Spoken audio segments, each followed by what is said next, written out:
আসসালামু আলাইকুম সবাইকে। আশা করি সবাই ভালো আছেন। আজকে আমার মেয়ের রেজাল্ট বের হয়েছে, আলহামদুলিল্লাহ সে ভালো রেজাল্ট করেছে।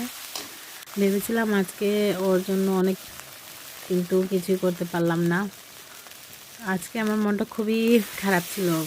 কিছু কিছু মানুষের কথা আসলে অনেক সময় অনেক কিছু মানে মানিয়ে নেওয়া যায়, বাট কিছু কিছু সময় অল্প ছোট কথাগুলোও যেন অনেক বেশি খারাপ লাগে। তার জন্য আজকে আমি কোনো কিছুই করে উঠতে পারিনি। ভাবলাম যে আমার মন খারাপের জন্য তো আর দিনটা মাটি করতে পারি না। তার জন্য ফ্রিজে গরু মাংস ছিল কিছু, ওর জন্য রান্না করে ফেললাম। যাক, ছোটো মানুষ, এতেই অনেক খুশি।